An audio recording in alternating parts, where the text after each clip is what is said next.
కొండవాళ్ళ ప్రాంతాల అభివృద్ధికి ప్రత్యేక శ్రద్ధ కనబరుస్తానని ఉత్తర బీజేపీ అభ్యర్థి పెనుమత్స విష్ణుకుమార్ రాజు స్పష్టం చేశారు. తాను ఎమ్మెల్యేగా ఉన్నప్పుడు 43 కమ్యూనిటీ హాళ్లను నిర్మిస్తే వైసీపీ ప్రభుత్వంలో వాటిని సచివాలయాలుగా మార్చేశారని మండిపడ్డారు. అలాగే అన్నా క్యాంటీన్లు మూసివేశారని తెలిపారు. ఉత్తర నియోజకవర్గంలో తాను తప్పక విజయం సాధిస్తానంటున్న ఎన్డీఏ అభ్యర్థి పెనుమత్స విష్ణుకుమార్ రాజుతో మా bureau chief Chittubabu face to face. ఉత్తర బీజేపీ అభ్యర్థిగా మాజీ ఎమ్మెల్యే విష్ణుకుమార్ రాజు పోటీలో నిలబడ్డారు. పోటీలో అభ్యర్థిత్వం ఖరారైంది.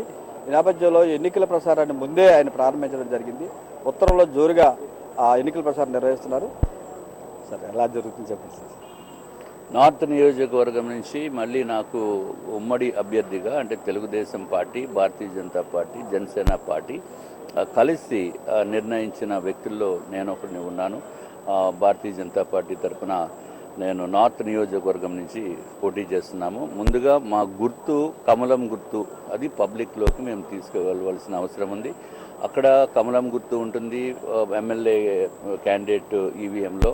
అట్లాగే సైకిల్ గుర్తు ఎంపీ గారికి ఉంటుంది. భరత్ గారు పోటీ చేస్తున్నారు కాబట్టి దయచేసి ఈ మన నార్త్ నియోజకవర్గంలో ఉన్న ప్రజలందరినీ కూడా నేను కోరేది కమలం గుర్తుకి మీరు ఓటు వేయవలసిందిగా మిమ్మల్ని ప్రార్థిస్తున్నాము. అట్లాగే ఈ రాష్ట్రంలో ప్రజలకి, మన విశాఖపట్నంలో ఉన్న ప్రజలకి, మీ అందరికీ కూడా బంధువులు చాలా చోట్ల ఉంటారు. అట్లాగే నార్త్ నియోజకవర్గంలో కూడా ఉంటారు. వారందరికీ కూడా మీరు దయచేసి ఫోన్ చేసి ఒక్కసారి మాకు అవకాశం ఇవ్వండి అని చెప్పి, మీరు కూడా మాకు అవకాశం ఇవ్వండి అని చెప్పి మీరు కూడా రిక్వెస్ట్ చేయవలసిన అవసరం ఉంది. ఈ రాష్ట్ర భవిష్యత్తు గురించి, మన పిల్లల భవిష్యత్తు గురించి అని చెప్పి నేను తెలియజేసుకుంటున్నాను. ఒకవేళ వైఎస్ఆర్సీపీకి ఓటు వేద్దామని అనుకునే వారు మాత్రం చాలా చాలా జాగ్రత్తగా ఆలోచించవలసిన అవసరం ఉంది. ఎందుకంటే ఇది ఒక డిస్ట్రక్టివ్ గవర్నమెంట్. అంత అవినీతిమైన గవర్నమెంటు ఈ భారతదేశంలో స్వాతంత్రం వచ్చిన తర్వాత ఎప్పుడు చూడాల. కాబట్టి మనము ఎవరైనా వైఎస్ఆర్సీపీకి వేద్దామని అనుకున్న వాళ్ళు కూడా చాలామంది ఉంటారు. వాళ్ళు ఇది ఆలోచన చేయవలసిన నెసెసిటీ ఉంది. మన పిల్లల భవిష్యత్తుకి ఉరితాడు వేద్దామని అనుకుంటే అప్పుడు వాళ్ళు వైఎస్ఆర్సీపీకి ఓటు వేస్తారు. ఆలోచించాలి. మన రాష్ట్ర భవిష్యత్తు గురించి, రాష్ట్ర భవిష్యత్తుకి ఉరితాడు వేయకూడదు. కాబట్టి మనం వైఎస్ఆర్సీపీకి ఓటు వేయకూడదు. ఇది కూడా విజ్ఞులైన ప్రజలు ఆలోచించవలసిన అవసరం ఉంది. అందరూ కూడా మిగిలిన వాళ్ళకి చెప్పవలసిన అవసరం ఉంది. ఇది ఒక ప్రత్యేకమైన పరిస్థితి ఆంధ్ర రాష్ట్రానికి పట్టింది. అసలు వాక్ స్వాతంత్రం లేకుండా పోయిన పరిస్థితి మన భారతదేశంలో ఎక్కడ కూడా లేదు. కేవలము ఆంధ్ర రాష్ట్రంలోనే ఉంది. ఎవరన్నా మాట్లాడితే తీసుకుని వెళ్ళి లోపలేసేస్తున్నారు. అంత దారుణమైన పనులు ఎక్కడ కూడా లేదు భారతదేశంలో, కేవలము ఆంధ్ర రాష్ట్రంలో ఉంది. ఇటువంటి అరాచక ప్రభుత్వాన్ని బయటికి పంపాలి అనే ఉద్దేశంతో Bharatiya Janata party, Telugu Desam party, Janasena party 3 పార్టీలు కలయిక జరిగింది. కాబట్టి వైఎస్ఆర్సీపీ అనేది మనుగడలో ఉండదు. ఇన్ ఫ్యూచర్ ఆఫ్టర్ మన ఎలక్షన్ రిజల్ట్స్ వచ్చిన తర్వాత చాలా ఆశ్చర్యకరమైన రిజల్ట్స్ వస్తాయి.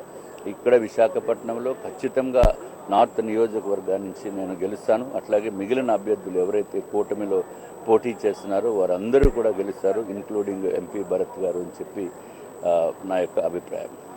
సార్, ఇప్పుడు జనరల్గా అంటే గతంలో మీరు అక్కడ ఎమ్మెల్యేగా పనిచేశారు. చాలా సమస్యల మీద పడుతుంది. ఇప్పుడున్న డెవలప్మెంట్కి మీరు ఇచ్చే వాటర్కి ఇచ్చేటటువంటి హామీ రాదు.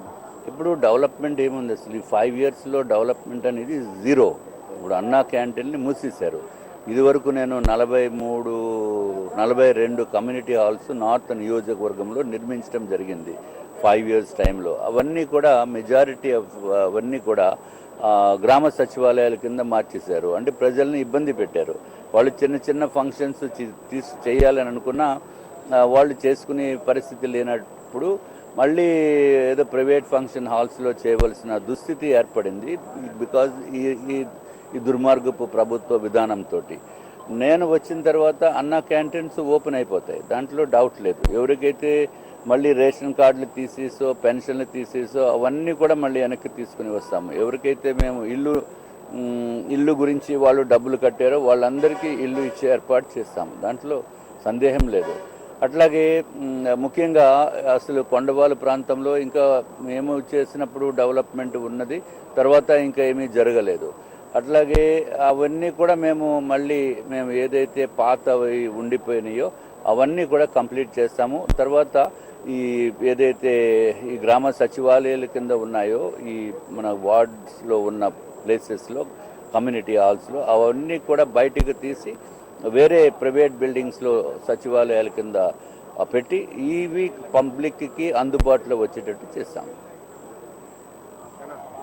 ఇది ఉత్తర నియోజకవర్గం నుంచి తనకు బీజేపీ తరఫున పోటీ చేస్తున్నందున ప్రజలు సహకరించాలని విష్ణుకుమార్ రాజు కోరుతున్నారు. Camera person Ashok, Chitbabu, STV.